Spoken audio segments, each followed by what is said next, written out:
Can I see everybody? Yeah. See where all the little boxes up there, those 9 little boxes on top? Click that one. There you go. We're in the life. Okay, verifying a quorum.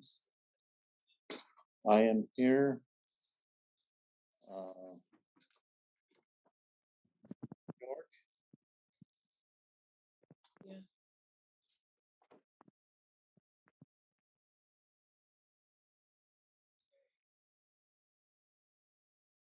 Yes, I'm here. Gary Ray? Here. Gary Martinez, sorry. Oh, yeah, it's okay. Gary Montoya? Here. We have a quorum. I understand that we have a concern on the agenda. General Counsel, would you please explain the concern? Yes, thank you, Board President.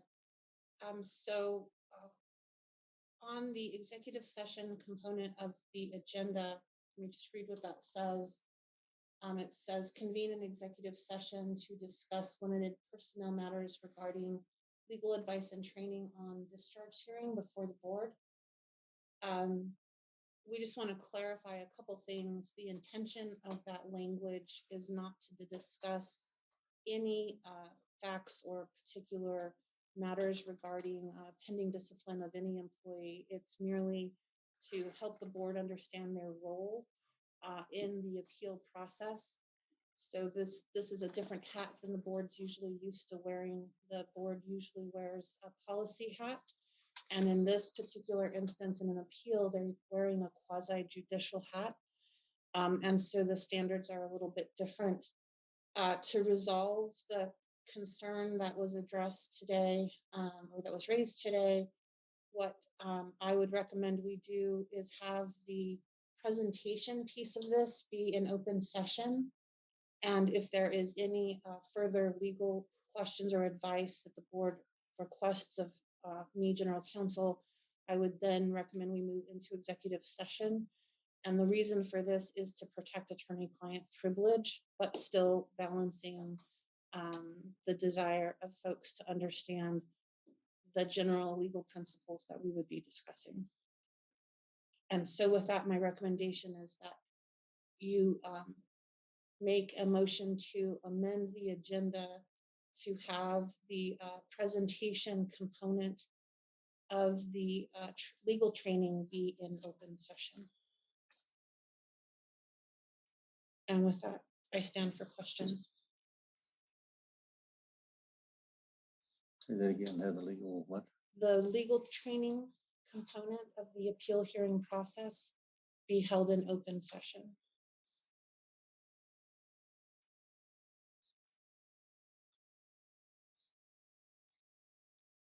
I move that the legal training of this,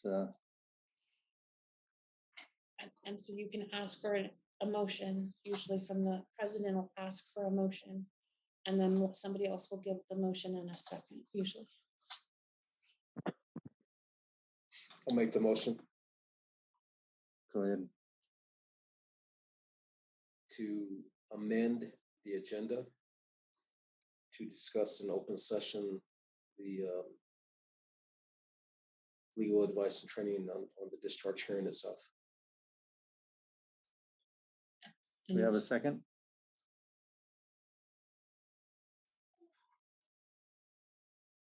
I'll second that.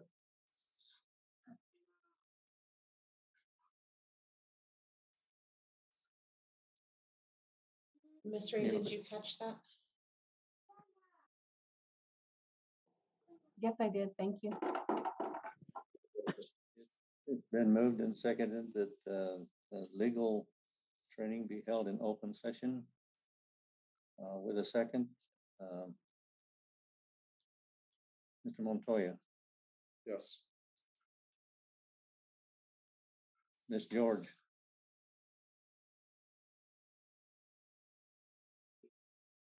I had a question, but is it too? Yeah, I'll ask my question afterwards. Yes.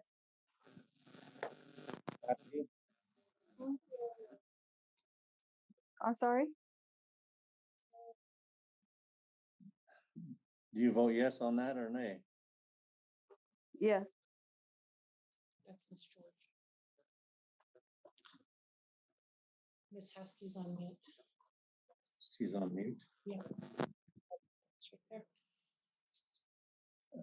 For her request or? there. Yes, that's on she her was- end. Okay, So you just need to clarify if Ms.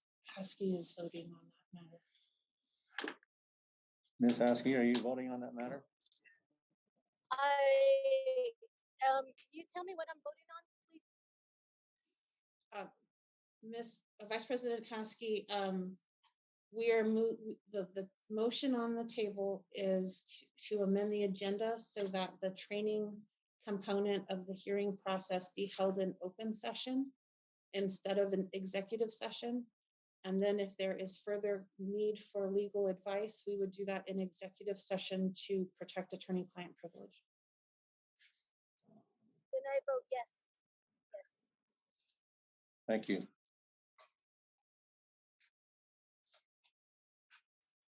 Motion carries. Your vote. Yes. And just as a matter of clarification, Mr. President, would that then be under reports? Yes, it would be.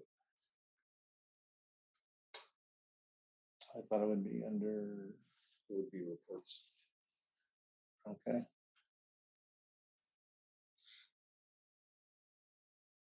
Don't worry, this is a learning curve. Miss Ray, did you catch that? Yes, I did. Thank you.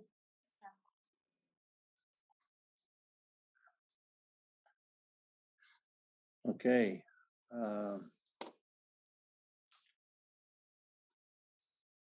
Mr. Benavides? Yes, sir. You have a report? Yes, sir. Good evening or good late afternoon to the board members, President Wells, members of the board.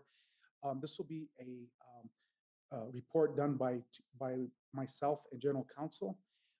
This is just to get you guys kind of caught up on what's going on legislative at the legislature as of this morning. So some background information. Right now, there has been, I was a little worried, and I'm going to start off by saying that there was some concern shared by myself and a lot of superintendents around the state that PED and or LFC or the governor or the powers that be would make extended learning time and or K-5 plus a mandatory for each of the districts. And so that concern as of right now, all the talk that I was worried about as of this morning was kind of put to the side because and I'm not sure General Counsel might be able to help me out with that bill, maybe not, but there was a bill that was moved, that went forward in the House, I believe, that said that the language for the mandatory extended learning K-5 plus was taken out and it was moved to the local level, which is extremely good news because that allows for the district to make a determination on how they want to proceed with that. I will get more information tomorrow morning on that, but that's good news, and it's also hot off the press as of this morning. Obviously, things will change with that. The other component that's hot on the topic that affects our school district is the raises. Right now, there is not clear language on whether or not 7% will be added to the salary schedules before the tier system goes in. Let me take a step back and explain. Currently, we have a tiered system in New Mexico, which is 40, 50, and 60 to pay our teachers. The proposal is there's two proposals out there. One is to move it up to 50, 60, and 70 for those tier programs. One proposal is 7% added before the tier system. And then the other proposal is taking 7% after the tiered system. So they vary a little bit. The reason that's important is because right now there's discussion and it's muddy right now because we're in the middle of the session. We really won't have an answer till probably the end on whether or not that 7% is added before or after the tier system changes its level of pay to the teachers. That also hinges on whether the governor sign, if it passes the House and the Senate and is signed by the governor. So I will get some more information on that. The reason there's some, and I don't want to confuse people, right now, there is talk that they want to give 3% raise immediately in this current fiscal year, and then give the 4% starting July 1st. I think their intentions are well established in trying to get teachers money right away, but there's a problem with the 3% right now. As I see it, I'd have to look over the numbers again, but right now implementing 3% to all staff members means that we'd have to change our salary schedules unless it is listed as a stipend. So I don't want to confuse anybody on this topic other than to say that they're still working through those processes. And so those are the two major things going on right now. I will have more information tomorrow morning, and maybe not. Those of you who have been in the session know that it can change on a dime or it can wait till the last minute. Those are the two items that I wanted to speak on. I will turn it over to General Counsel to talk about some of the other issues or items that we have that pertain to CCSD school district. General Counsel Chappelle. 1 minute, I have a question. Oh, sorry. No problem. Having that, and I don't understand totally,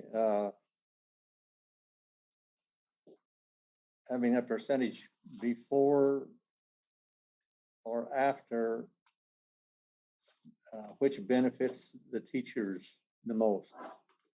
Very good question, Board President Wells, members of the board. Excellent question. The reason that's important is because based on the calculations that I've seen that the Superintendent Association has put out there, if the 7% is given before the tier, it's going to be less of a raise for the teachers. If they implement the tier system and put 7% after that new tiered system, they will get more of a raise. Thank you. Board members, superintendent, and those in attendance. The other couple of bills that we wanted to talk about, and the one that's pretty much the reason for the special meeting, is House Bill 138. This bill pertains to the deadline set in the Energy Transition Act that enables San Juan Generating Station to essentially be retrofitted with carbon capture technology. And the reason that's important is if City of Farmington, along with Enchant Energy, can actually retrofit with carbon capture, that plant could stay open under the new carbon dioxide threshold of 1,100 tons per megawatt. Just a little bit of background for folks that may have not heard much about this in the past. The carbon capture component uses a technology called amine technology that literally essentially removes carbon dioxide from the flue gas stream. And I promise I won't be too technical, although this can get pretty technical pretty fast. But originally, Mitsubishi, who is the entity that City of Farmington and Enchant Energy are working with, believed, tested that they could get 90% of the carbon dioxide out. They have recently come back with more efficient numbers, and they are now able to get out 95%.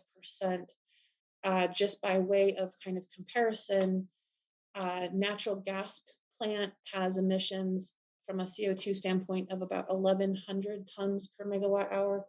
Or I'm sorry, I should just say per megawatt. Carbon CO2 footprint with gas backup for both solar and wind is between the range of about 700 to 900 tons per megawatt. With carbon capture, about 95% of that being removed, we're all the way down to 150 tons per megawatt, which is a phenomenal number to be able to achieve. Of course, for the school district, the reason this is important is because so many of the folks in our district are employed by the plant and the mine both. And we've predicted based on direct and indirect jobs that potentially up to 1,000 of those jobs could be lost if the plant is closed. That affects obviously not only our families, but our students and our property tax revenues as well. So there are a myriad of impacts should the plant close. The additional factors are that other plants are slated to close nearby, for example, Four Corners and other plants that literally ring the Navajo Nation in our Four Corners area. Four Corners, I mean, carbon capture could also be employed at Four Corners. It's also something that we could be on the cutting edge of in terms of training our students in that field and then be able to essentially have another career path to enable them to raise their families with their community, if that makes sense, and so instead of having to leave. Right now, this bill is House Bill 138. It is sponsored by Representative Strickler, Representative Allison, Representative Montoya, and Representative Lane. All of those are some of our San Juan delegation. It right now is stuck in House Rules and Order of Business Committee, and the reason for that is we're in a 30-day session, and so it actually needs to be on the governor's call. What we would like to be able to do is request approval from the board to be able to send a letter to the governor and to legislative leadership supporting House Bill 138. What House Bill 138 does very simply is it extends the deadline from January 1, 2023 to January 1, 2026, and just gives those entities 3 more years to hopefully be able to get something going at the plant. Retrofit. Yes, yes, sir. With that, I stand for questions.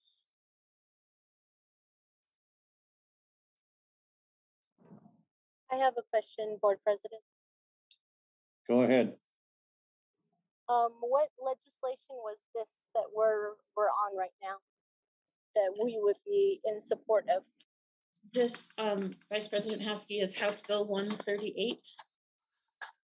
And we can actually pull it up. Actually, Ms. Ray has it pulled up for you all if you want it. It's a one small change, just simply changing the date from January 1, 2023 to January 1, 2026. Okay, thank you. I'm not on my computer, so I couldn't see the screen. Thank you. Yes, ma'am.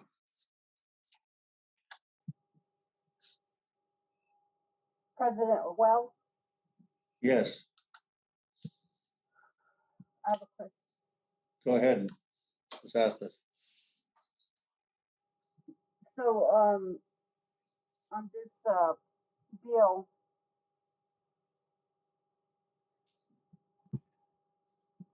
when did this all start? And,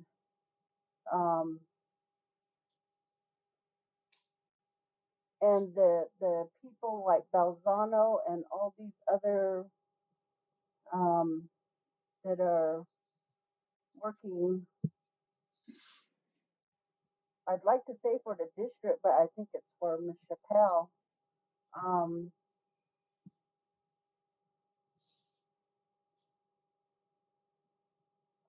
In their reports to us in the email, I mean, we've had several of them almost every day. And do they know which ones that are of a big interest to us, or do they just send us everything? For clarification, board member Aspis, the lobbyists are district lobbyists, and they are part of the lobbying or legislative team. There have been meetings with superintendent, myself, and our legislative team on the priorities. This has been discussed as one of the priorities. However, it's more on the economic development side than it is a piece of legislation that goes strictly through the education committees. Their purview is more on the educational bills and tracking those. And so, Ms. Aspis, the reports that you receive are generated from the bill tracking related broadly to education type bills. This particular bill has become a little more important because they're having trouble getting it on the governor's call, which is within her discretion. And so the San Juan delegation and others that want to help us with this issue, and also the county and our Four Corners region requested support from our board in trying to help this bill get on the governor's call so it can move forward, in particular part because we're halfway through the session. President Wells, I have another question. Go ahead. So you're talking about a meeting that happened between yourself, the superintendent, and these representatives. When did that meeting happen? The meeting that I was referring to, board member Aspis, is the legislative team where we were discussing various bills and priorities and hot topics. The meeting that I'm referring to was a meeting that I had myself with the various members of our legislative delegation, and that took place last week when I was in Santa Fe. Okay, and if this was a meeting, are we able to see minutes on that, and or you could share that with the rest of the board? And also, I would like that noted that we request the meetings minutes, and also um, referring to a legislative team. And when all this started, um, when the school board became involved in talks of this nature in regarding sound generator station, and then also the energy transition and all those things. We were a team at that point, but it seems to me that now it's only legal counsel or our board attorney / board attorney that's heading all of these talks. And where's the board? Where's that representation? And I don't see that representation along with the superintendent. I mean, we used to be a team, but now it seems like only a select few are part of that, and that is very wrong. We need to step back and think about those things, because um, the board is the ones that are elected and and supposed to be the voice for the community, and we're not a part of those talks. So um, I think there's a big disconnect there. And as I said earlier, with the several reports that we are getting from our lobbyists and liaison people from this legislation session, there's been a whole lot of reporting, but do they know which ones to zero in on and which ones that really that we should know as a board? To answer your question, board member asked us, that is the intention of having this on the agenda today, is to make sure that there is more conversation with the board in a public meeting about various pieces of legislation. And that's also why there's a recommendation on the agenda for the board to potentially name, if it decides to, a representative or more than one liaison from the board perspective to participate in legislative affairs. Unfortunately, the board only meets once a month, so it is difficult to brief the board in session, an open session on all of these topics, especially during a 30-day. And as I indicated, the concern for this bill arose last week. And so that's when I made sure that the superintendent and president understood that that was a topic that had come up. I'm more than happy to provide a summary of the meeting I had with Senator Scherer and Representative Montoya to all the board.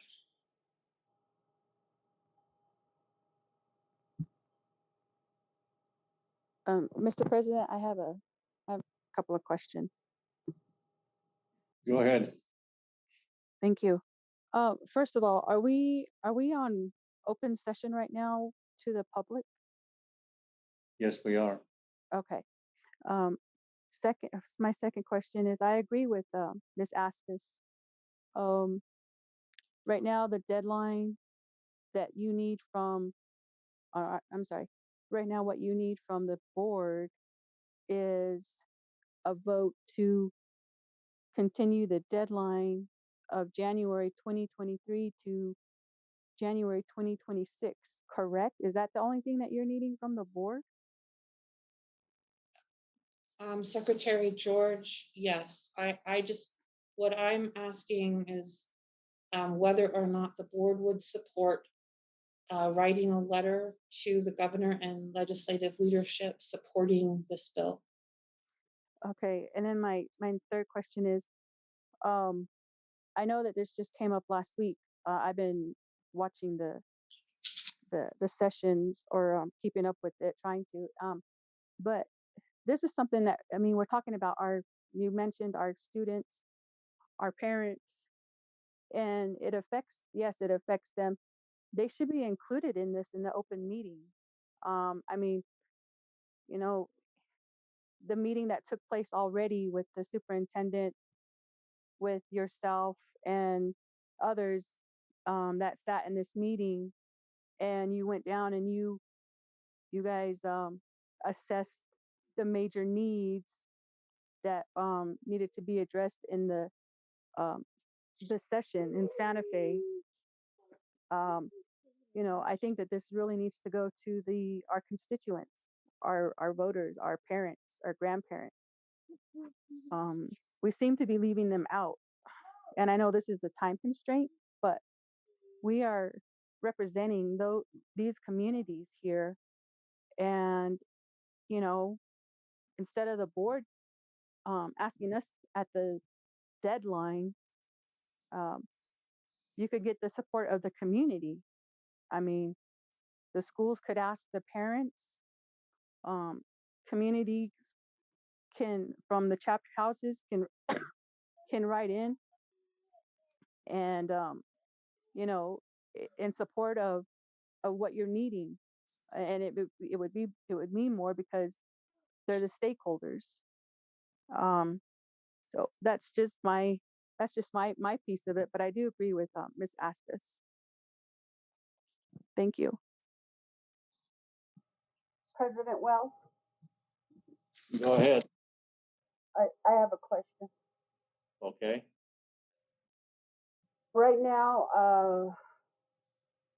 I think when over the past few months, I know my constituents, I know my community, and I believe um, just from listening and some of the requests made from Vice President Haskell, I'm sure her constituents there are just their questions.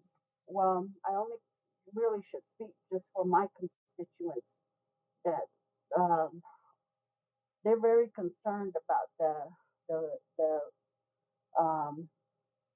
I guess just to get to the point to our legal fees and I think having meetings and the board being expected or the district expected to pay for those meetings that we should be a part of that and yet we don't even know when those meetings are arranged or how much time and yet we're just accepting um, just verbal,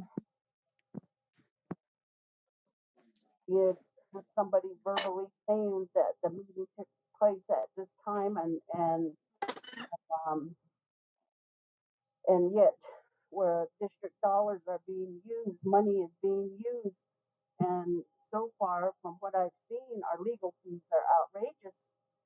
And when you look at other school board meetings, we don't have legal counsel sitting there and part of every meeting. And it's only when certain items are on the agenda and I think we really need to get a handle on what's happening and um, we're the purse holders. So um, I think before it was just the attitude was, that I don't know, maybe just because she was attorney, lawyer, that, go ahead, free reign of our district money. But, there's a lot of people and they were asking. And so itemized listing has not been very transparent as well. We got a redacted one. And so I don't even think that's being transparent. So I think we're getting away from what the when the start of this happened when we started. And if it continues, then I think we just need to just stop it because as much as as we want to be communicated with and know what and I truly think it's very important to be a part of these talks because it does cascade down, the effects cascade down to what we are doing as a district and then it involves the community. But if we can't be responsible and transparent, and then we shouldn't even be a part of it because I sure hate to be dragged into court again, and asking about taxpayer dollars.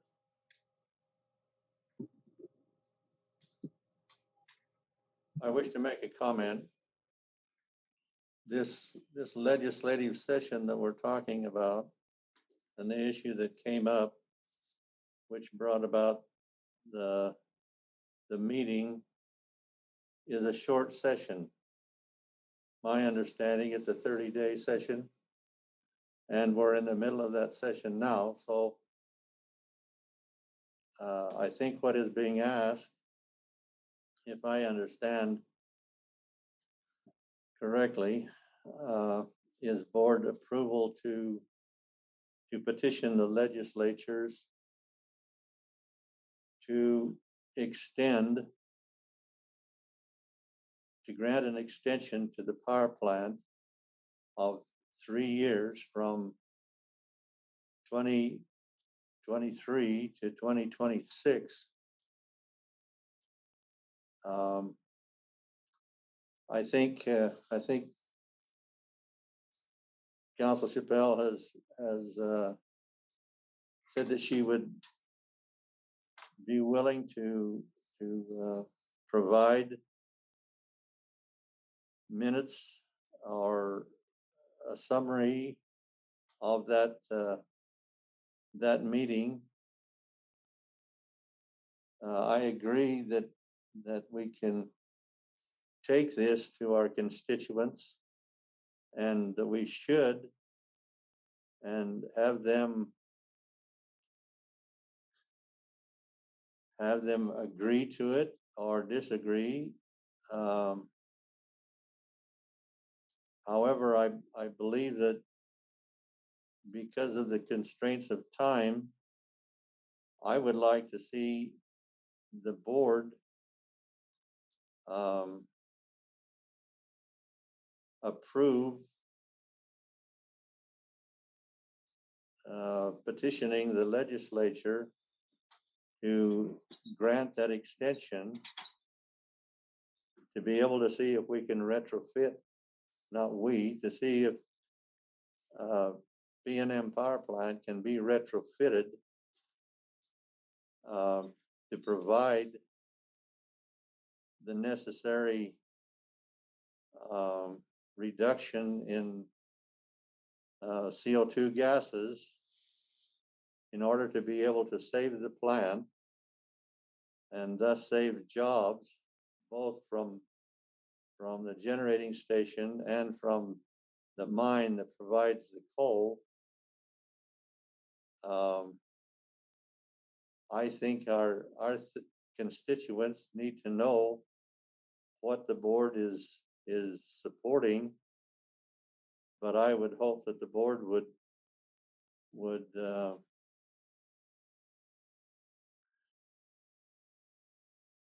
grant approval for the extension or the petition of the legislatures to grant that extension.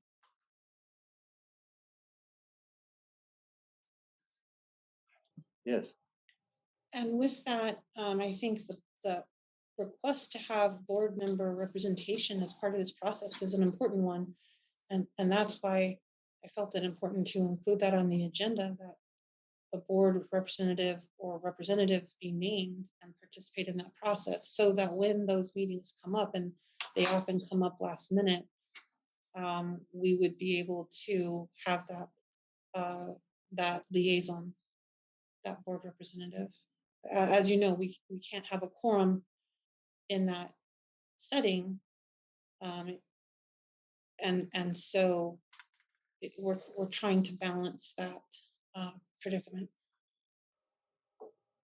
President Wells, Yes.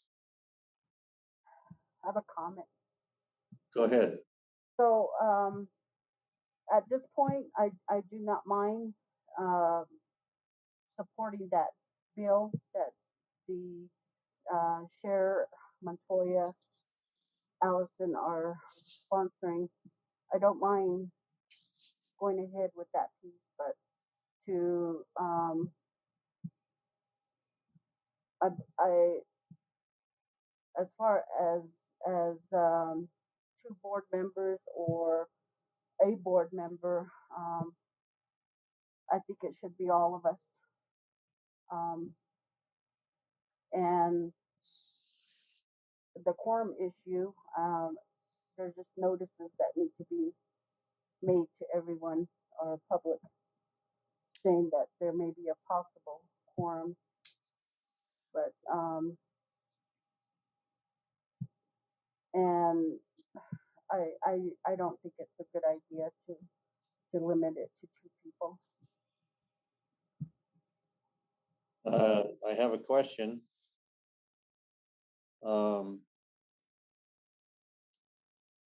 If we have a delegation, be it 1 or 2 or a quorum, I don't think you could legally send a quorum. I don't know.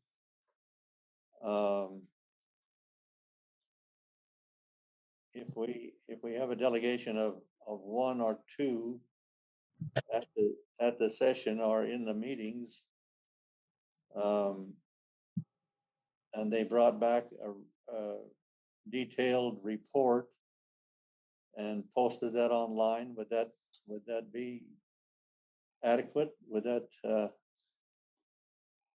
I believe President Wells, yes. I believe that with planning, it could be done where the public knows that there's a possible quorum, and then on top of that, not name specifically, but leave it open to, because I would like to see that all the board members are involved. Not just 2 or not just 1. I would like, because I think that's everybody gets to see and hear what's actually happening. You would propose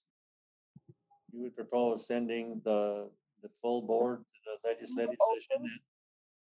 I'm proposing to leave it open to where in the past I think it's been asked who can attend, and so 1 or 2 say they can, and then leave it at that, and then maybe at a different time another different 2.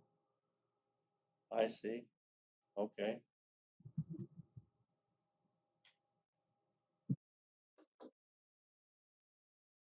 I think I understand your proposal now. Are there any other comments?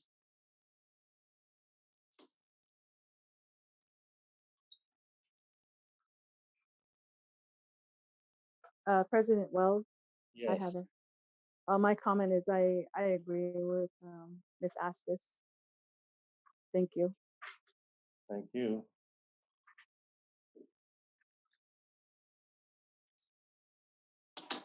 President Wells, Yes,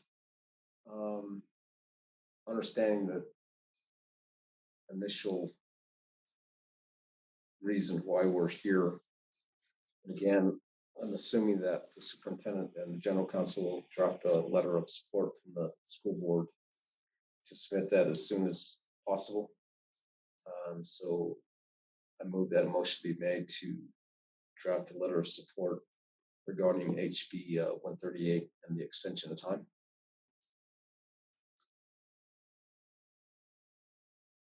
a motion has been made to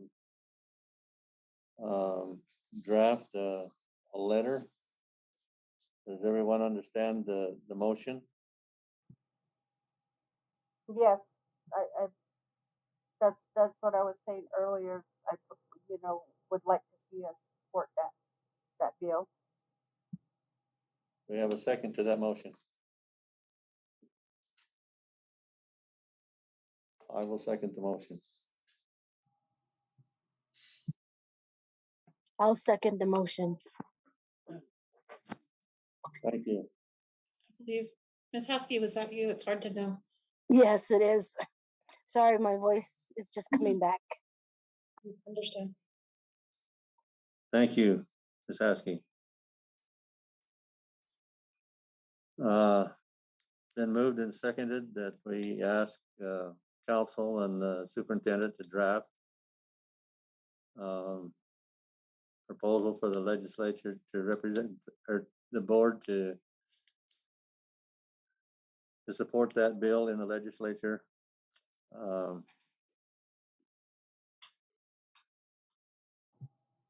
President Wells, Ms. Askey, what say you? Yes. Ms. Askus had a question. Ms. Asmus, go ahead. yes, to be specific about that, it wasn't to draft a letter, wasn't it just to change the date? That's what the House bill, my understanding is that's what the House bill is requesting, and the letter would be saying that we support that bill from this board. Is that correct? That is my understanding. Yes, it is. And the language of the bill, or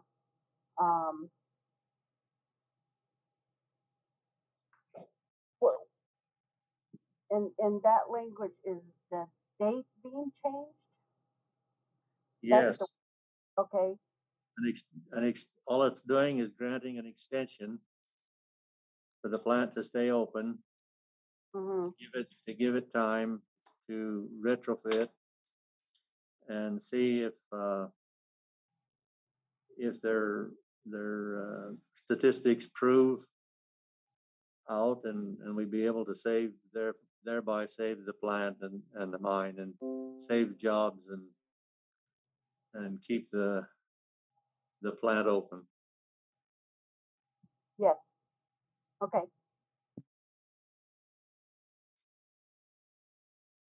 Okay, Ms. Asmus,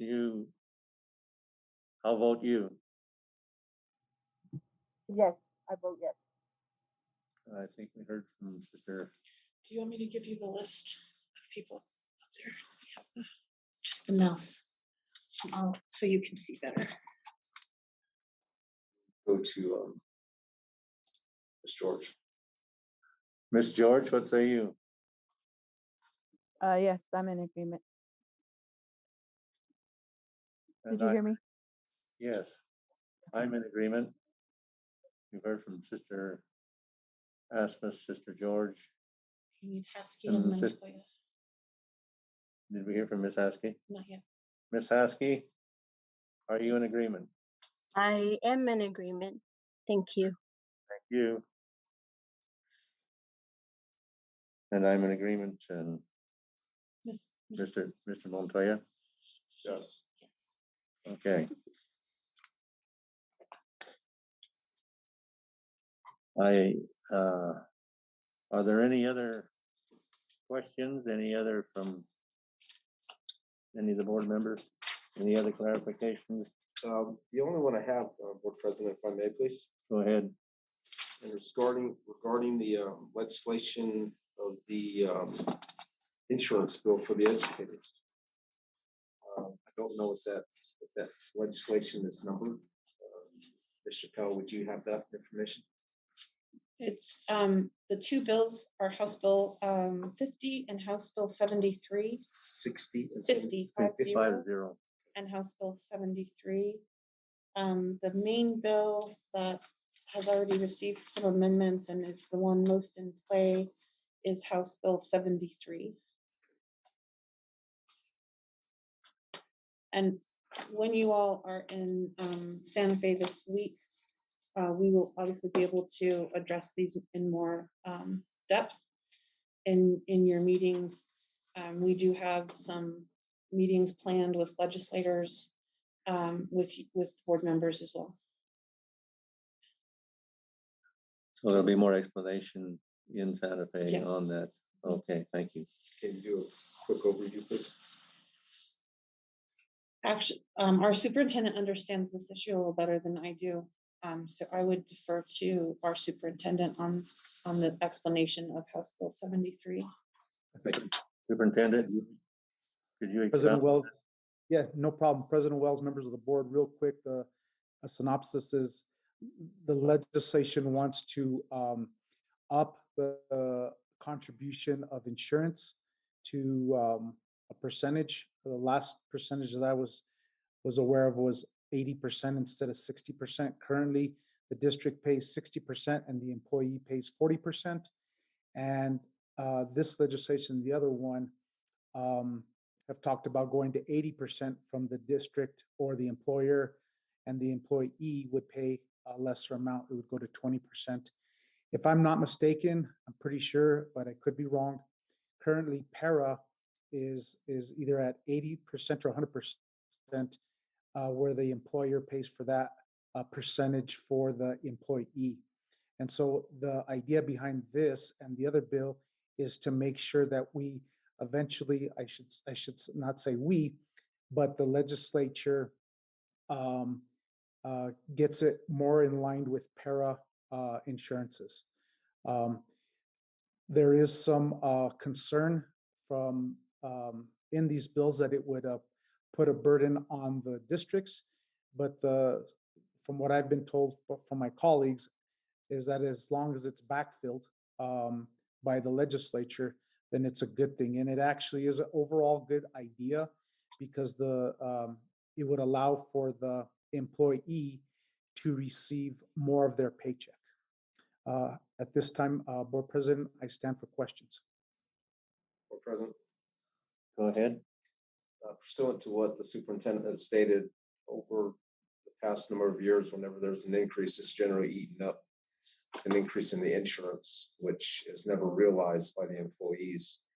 So that's why it's imperative, hopefully, to ensure that that occurs. A greater portion is paid by the district in respects to the insurance that is paid. So that's just my comment. Thank you. Thank you. Are there any other comments?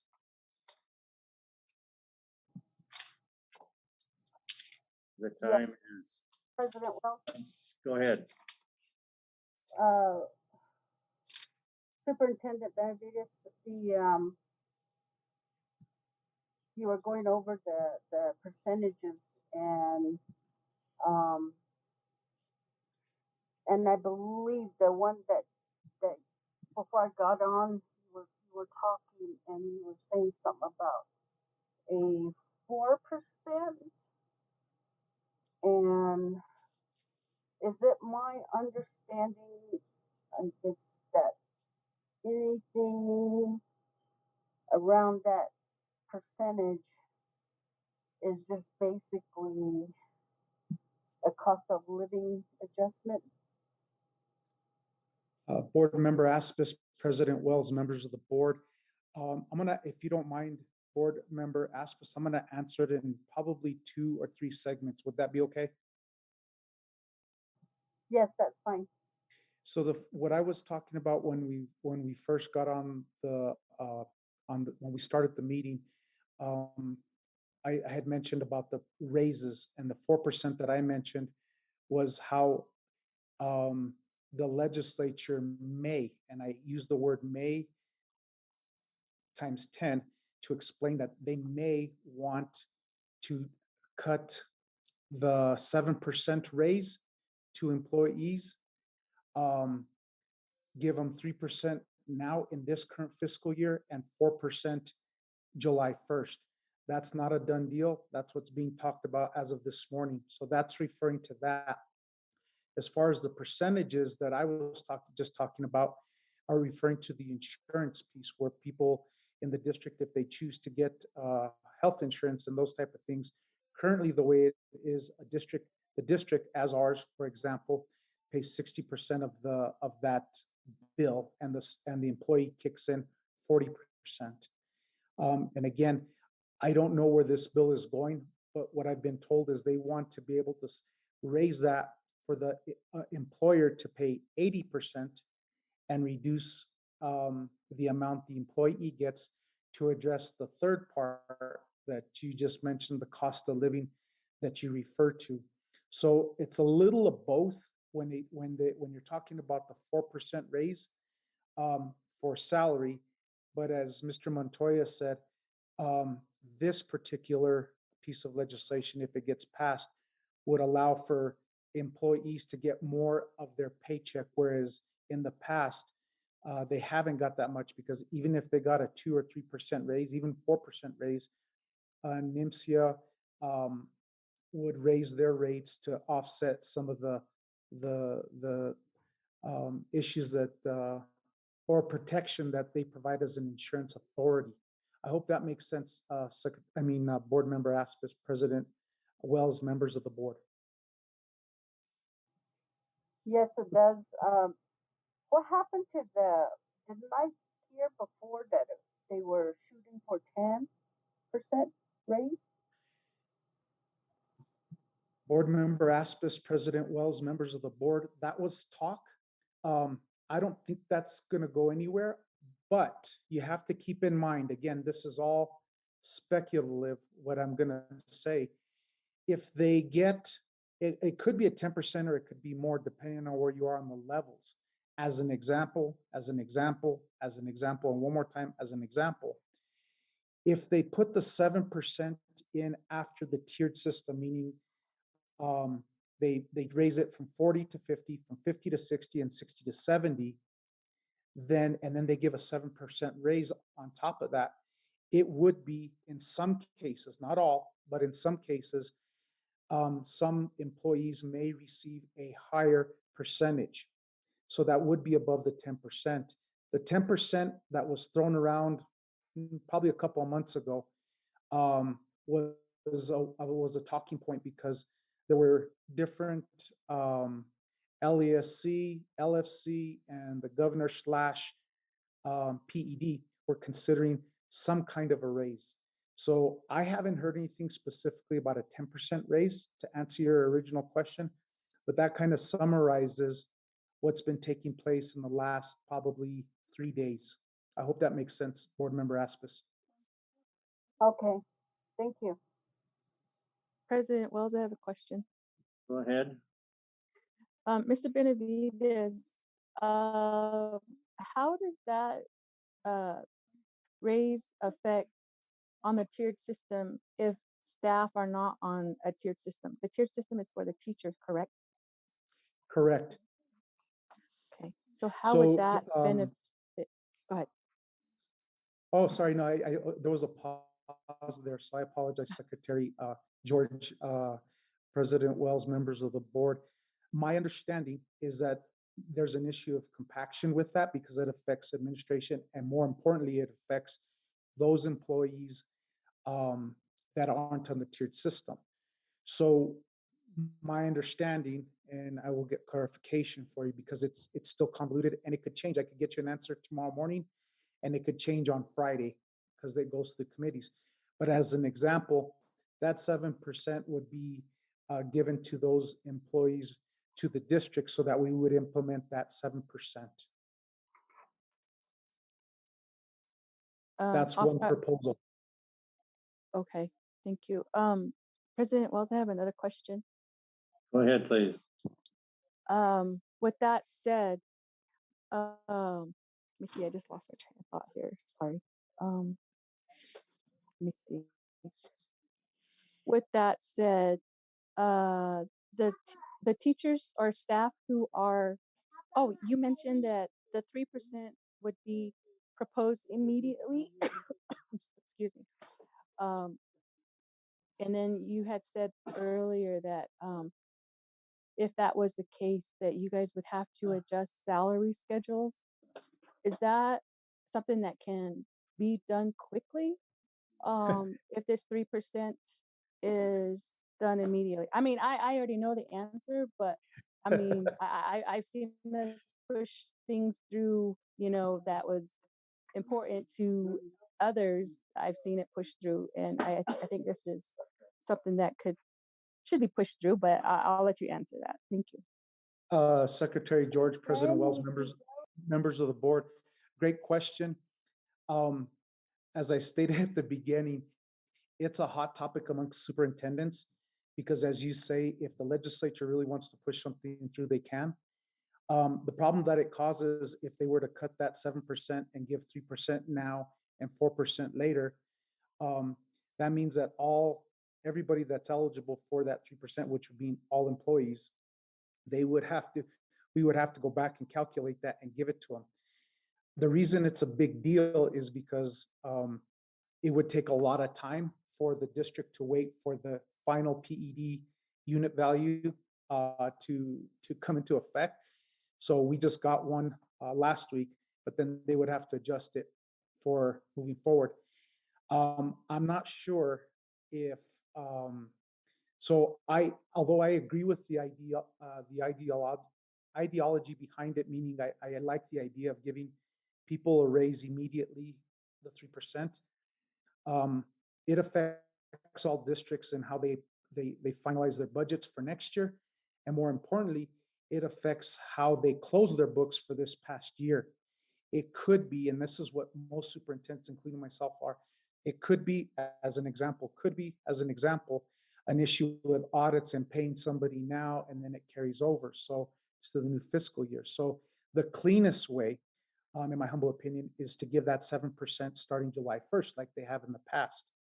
There is talk that they could, PED could give guidance if the bill were to go through and get signed by the governor. They could put guidance in there to say that it would be a stipend, a retention stipend, or something along those lines. That is talk, purely talk out there in order to alleviate the problems that implementing that 3% raise would occur during this fiscal year. Secretary George, I hope that answers your question. President. Yes, go ahead. Secretary George, and I just kind of want to weigh in a little bit on what Superintendent was saying. So the question is, how do we give employees the best benefit? One of the things that I heard Superintendent saying earlier was 7% at the end could actually be more benefit long-term. One of the, I think what I also am hearing in my understanding based on the conversation I've heard at the legislature is that if you go the stipend route, you then literally have to kind of carry that stipend forward prospectively, which causes, quite a bit of confusion. And so most of what I understand the conversation to be about is, from a practical sense, what makes the most sense to get that raise to educational professional teachers and staff. President Wells, if you don't mind, I'll add to Ms. Chappelle's comment there. Go ahead. The easiest and clear cut thing, and what I'm in favor of, is that they implement the tiered system first for those teachers, implement the 7%, that way they get a true raise. And then if that bill passes on the insurance, there would be a lot of employees in the district, not just teachers, but a lot of people in the district that would see a nice raise for the first time in quite a while, where it doesn't affect their insurance rates. So that's if I had my druthers, but obviously I'm not a representative or a senator or the governor, but that's what most superintendents that I've talked to are advocating. I hope that makes sense. Um, Mr. President, I have a comment. Go ahead. Mr. Benavides and Ms. Chappelle, thank you. My only comment would be, retain the teachers that we have and the staff. A lot of them are burnt out right now. A lot of them are leaving, and there's a lot of shortages, and they're trying to cover classrooms, and they're trying to cover each other with staff being out sick. And the governor even sent the reserve troops in to some districts to help alleviate that. And so the best way that we can get them their raise, and I could see the long benefit of waiting for the tier system so that they can actually see an actual raise, and then also the side of the insurance, where others who are not making as much, like EAs or receptionists and stuff like that, can actually see a raise as well.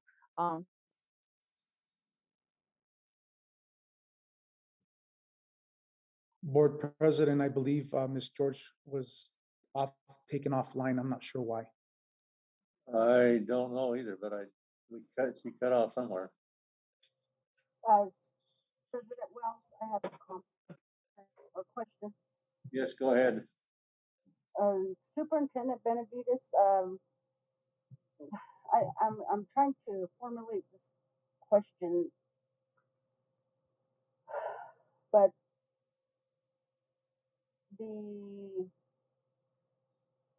I believe it was before COVID, and then returning, that there was going to be a raise, and then because of COVID, it was kind of being taken back. But we, as the district, maybe you know how best to reiterate what I'm trying to say, but we went ahead and honored and stuck with that. Do you have an idea of what I'm talking about? Board Member Aspis, President Wells, members of the board, that happened to be my first meeting and as the superintendent, and you guys honored as a board, honored that. And so yes, that was, I believe it was either a 3 or 4% raise. You are correct. Ms. George, you cut out in your comment, and I see you're back online. Do you want to back up and try that again? Oh, yes, thank you. You guys hear the last? Sorry. Can you hear me? Broken. Let me see.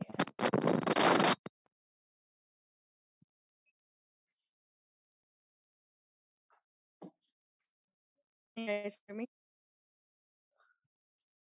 Yes, better. There's an echo in there. I don't know why. Okay. Uh, We lost you again.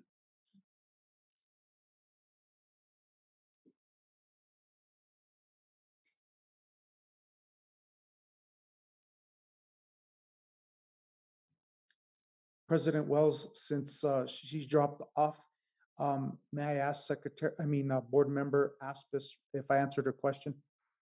Yes, go ahead. Board Member Aspis, did I answer your question or confirm it? Yes, yes, you did. And I just wanted to share that history with our new board members and let them know that other places they didn't continue or honor that, but we stuck to it and kept that in place. So I just wanted to share that. Thank you, Ms. Aspis.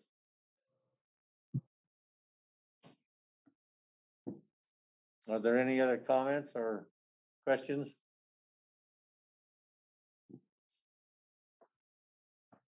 We'll move on then. Our next item, the training on appeal process in discharge hearing. Ms. Aspis, just to let you know, based on a concern raised on the executive session, the board voted, and I think before you got on, to amend the agenda to have this portion of the training in public session. With that, shall I continue? Please. Are you there, Ms. Aspis? Yes. Did you Yes. understand? Did you understand the council's? Yes. Thank you. Go ahead. So, first off, what I want to do is just very quickly understand the balancing that we're needing to do with this conversation. So one balancing or sensitivity that we need to keep in mind is obviously we need to protect attorney-client privilege, and that's why executive session is in existence. Board President Wells. Yes. Um,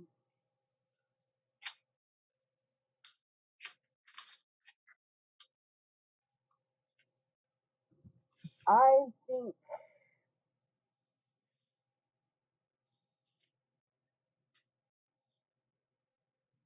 I really hate to go through go against the majority but I believe for um we do need that executive session just a bit. Then um I agree, Ms. Aspas.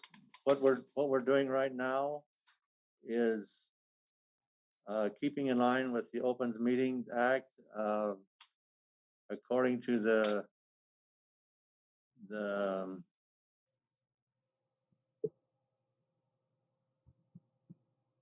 who's the I can respond if you would like me to, President.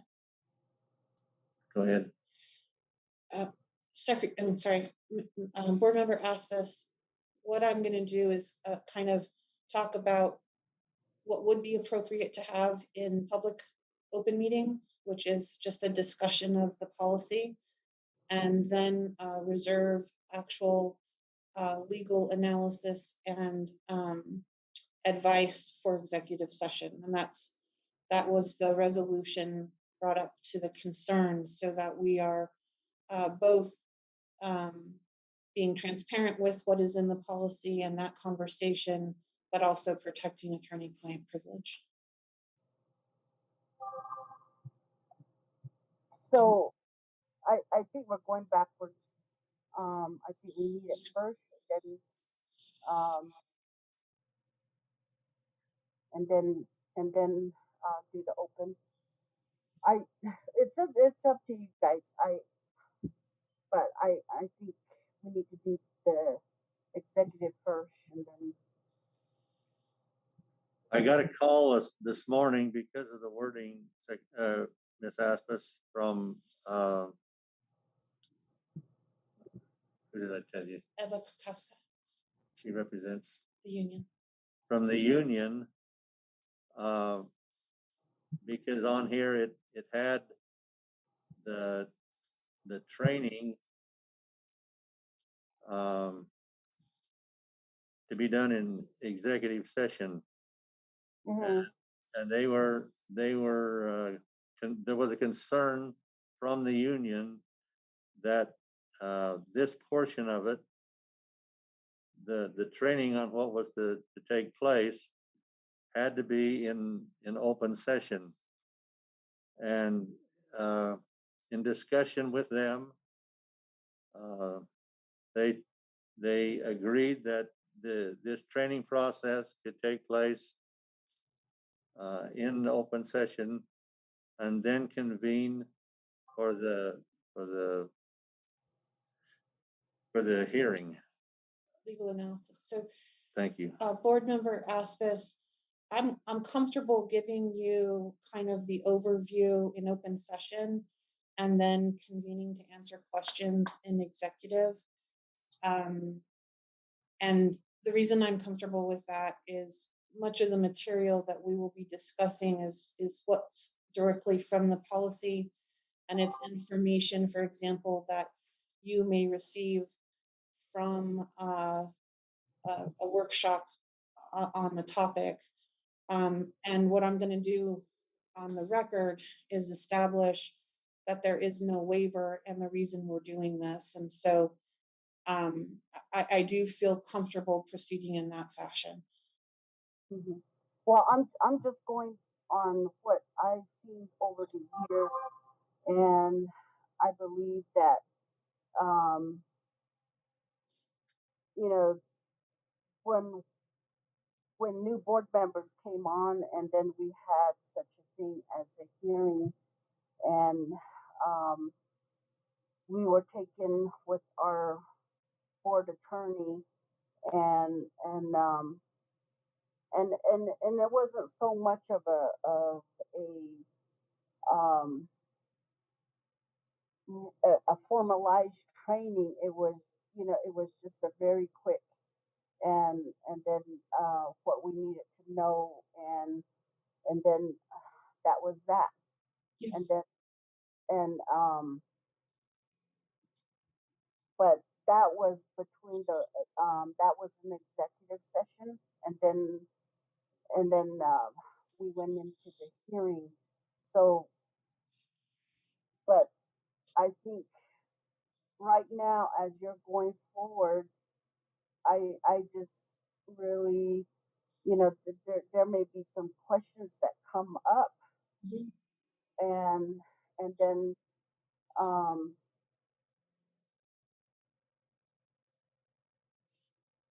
And and and and then and then we're saying, oh, we cannot answer that, and I think it just leaves it more.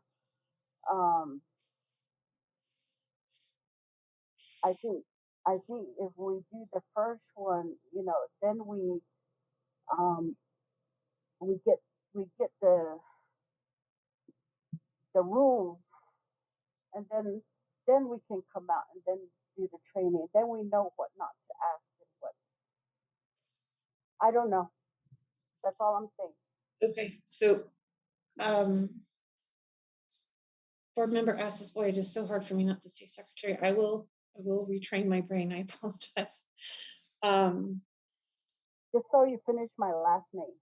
yes, I don't forget that, thankfully. But so let me kind of do a disclaimer, and then what I'd like to do is go through the policies. Um, that's pretty straightforward. And then if there are questions on what that means, we can move into executive session so that I can give legal advice on those questions. I just want to make it clear, we do not have any facts on the upcoming appeal. There will be no discussion of the individual staff member or facts of any kind relating to this. This is purely a training, a teaching of law essentially regarding these topics. What I want to be, well, the reason for this, board member asked us, is that you all have a pretty full day on the 15th, which is when I believe this is scheduled. And so my concern was, we've got 4 board members who haven't really been through an appeal process in this capacity before. Board member Aspis, I believe, I could be wrong, but I believe you're the only one who has gone through this process. I just wanted to make sure you all had the material ahead of time, so you had enough time to digest it. And so it wouldn't be so much information all at once is the intention. Yes. All I can say, I know it can feel intimidating, but um, again, when we got the rules, it was just a real simple, not a formalized training, just real simple, and because you are now putting on a different hat. So, and that hat is really neutral. Yes, absolutely. Board member Aspis, and that's part of what we need to discuss, because in this capacity, board members also wear a very different hat, from policymaker to quasi judicial. And so at any rate, what I want to say kind of as a threshold issue is that this conversation, and I wish I had used a different word than training, really, in retrospect, wish I had come up with a better synonym for That, what would that be. that's why I was saying what I'm saying. Yeah, I respect that, and thank you. So what I'm going to do is just go through the rules, the policy, and some verbiage on some of the key phrases and terms. We will also be sending this to you. This is public policy. I mean, it's in our school district's policy book, but I wanted to have it pulled out for you all so it'd be easy to access. And I have highlighted a few things. Again, this is meant to be kind of instructional from the standpoint of introducing new concepts to a new role for the board and in their capacity as a appeal board. And we will not be discussing any relevant facts or any facts at all regarding the specific individual. It literally is just meant to be proactive so that the board has enough time to absorb this new role for many of you. So, Ms. Ray, could you please put up for those that can see the procedure, I mean the policy G-6100.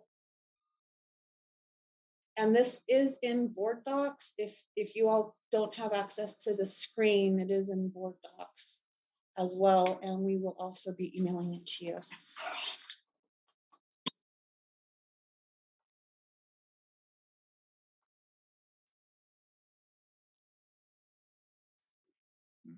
Go. I think you have to minimize that way. There you go.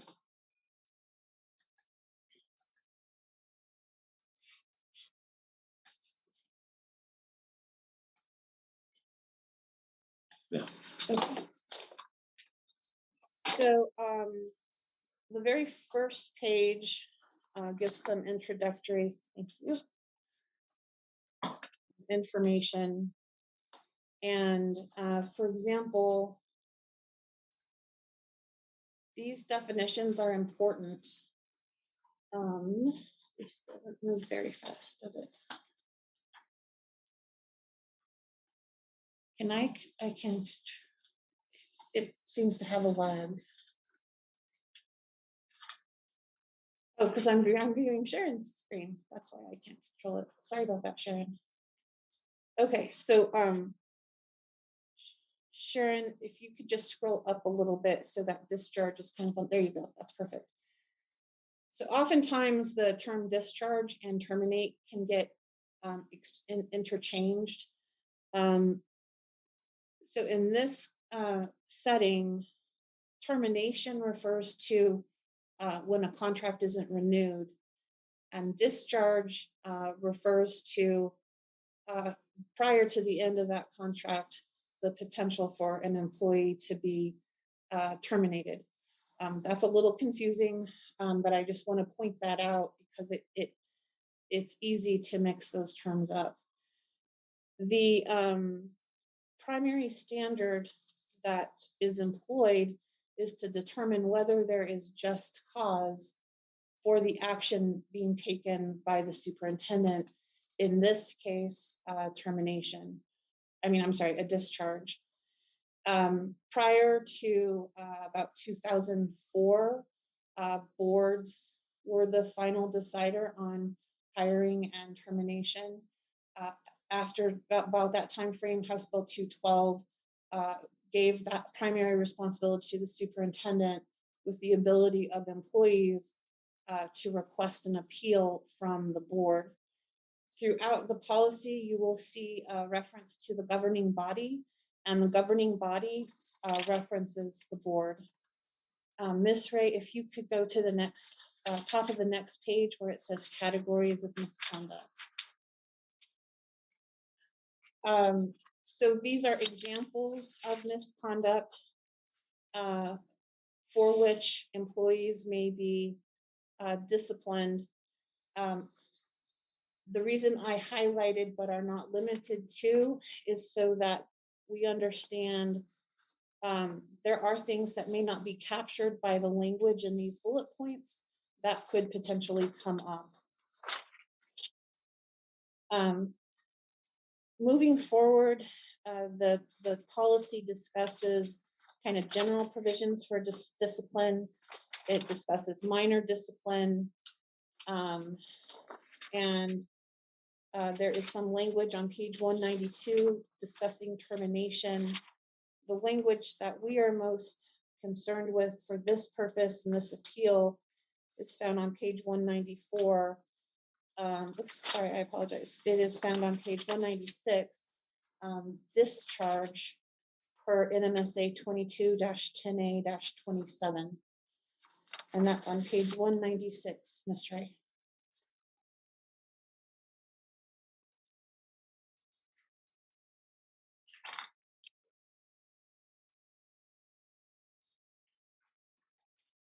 So beginning on 196 is the verbiage that discusses the procedure in general for the hearing leading up to the hearing.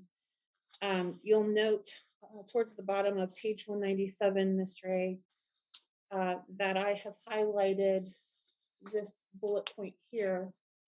And this is important because in this situation, the superintendent has the burden of showing, of essentially backing up the discharge decision. And the reason this is important is because this is what the board is reviewing. And let me just read this to you.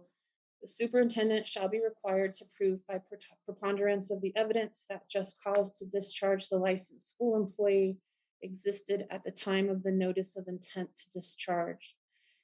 And so this has two standards in it. One is the just cause standard, which we talked about in the very beginning on page 188. And the second is what's known as preponderance of evidence. And I'm going to talk about that in a little more detail here in a few minutes.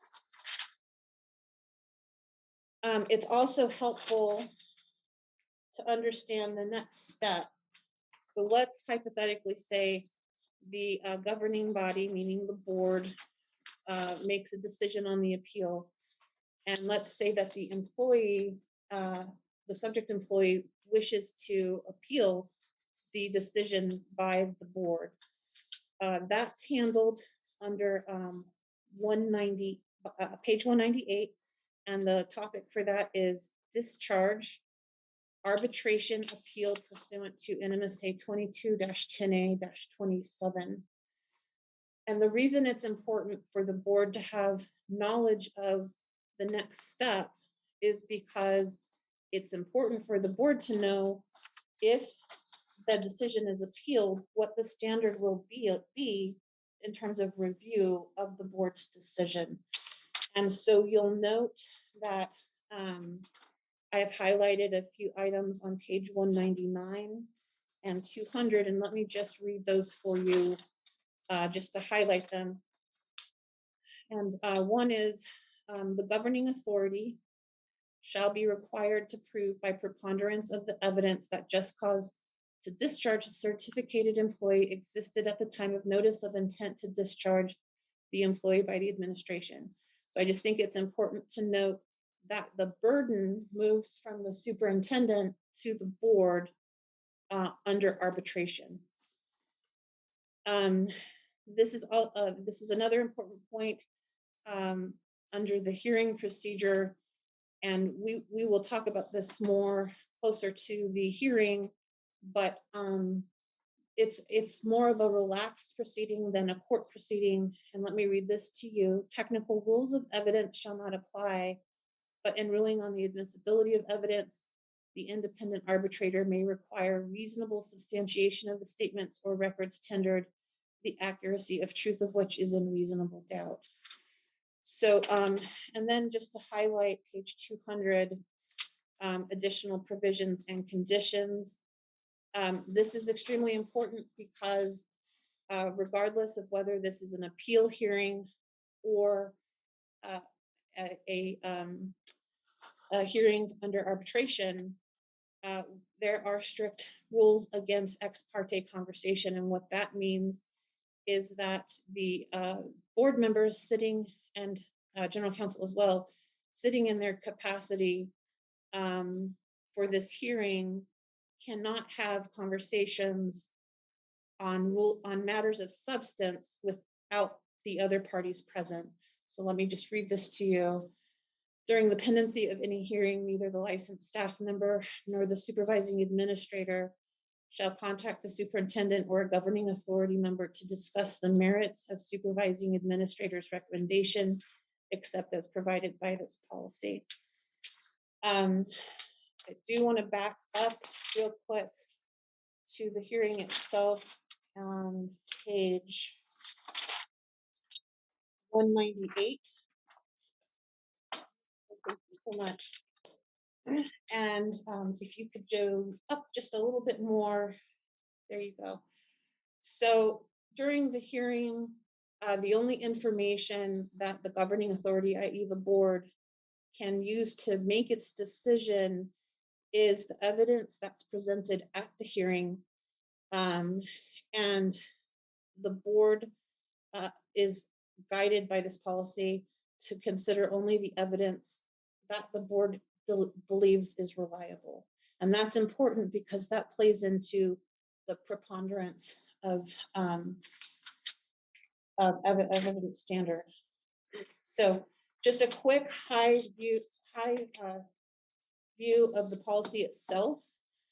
And I'm going to pause for questions. And then what I'd like to do is discuss just a little bit what is meant by the just cause standard, as well as preponderance of evidence. So I'm going to pause for a few minutes if there are any questions. Are there any questions from the board?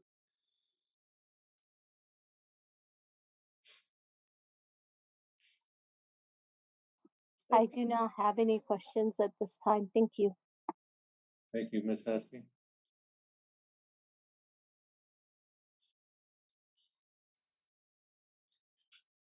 Ms. Aspis? No questions. Thank you, Ms. Aspis.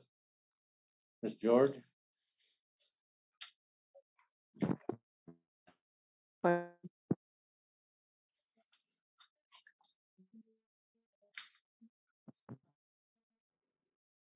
sorry, Ms. You're breaking up.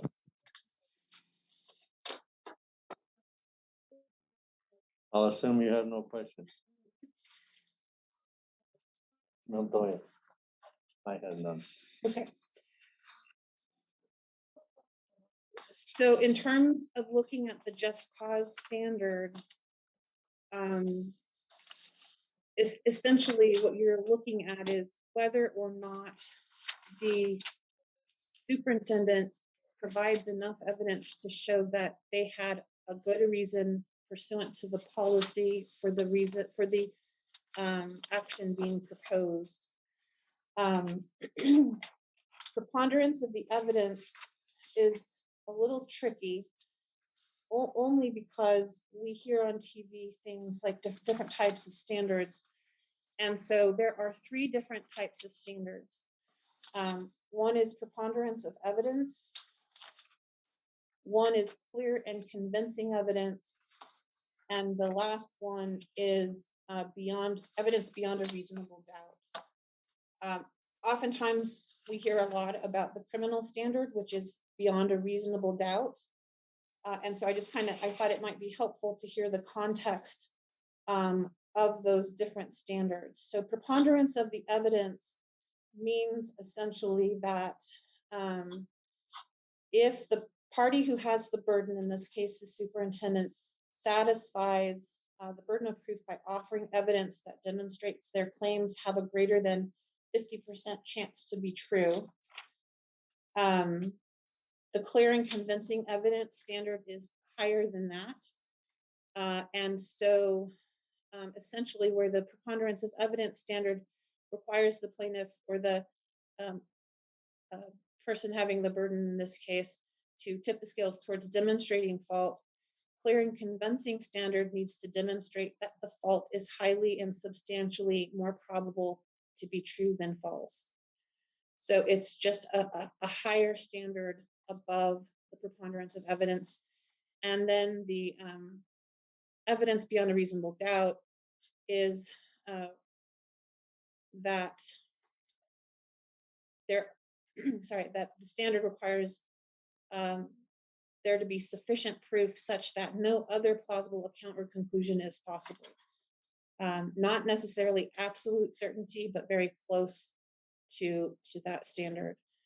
And so with respect to those standards, if there are questions on those, I would request that those be asked in executive session.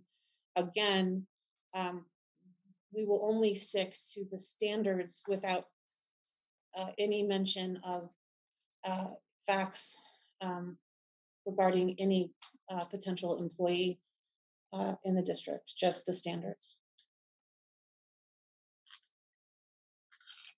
Is that clear to all present?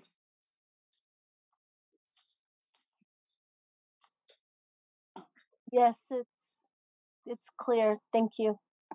Ms. Askey? Ms. Aspas?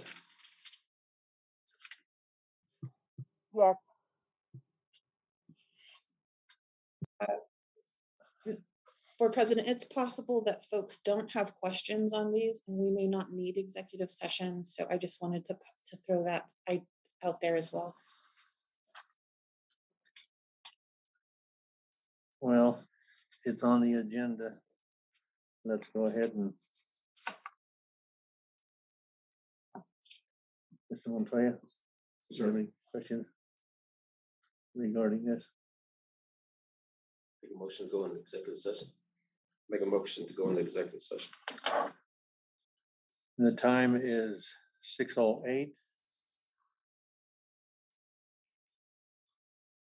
We will convene an executive session to discuss limited personnel matters regarding legal advice and training discharge hearing before the board.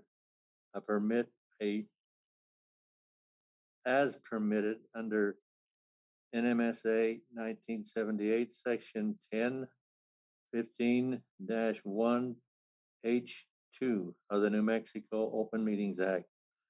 I move.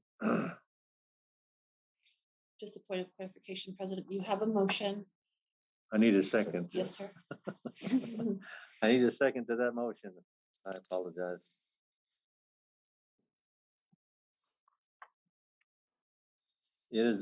We have a motion to move into executive session. We have a second for that. I'll second. I believe. Thank you, Ms. Haskell. Was that Ms. Haskey or Ms. Aspas? It was Miss Aspis. She got there before I did. Okay. Thank you. And now you need a roll call vote. There you go. Miss Aspas, Yes, Miss Askey, Yes. Miss George, Yes.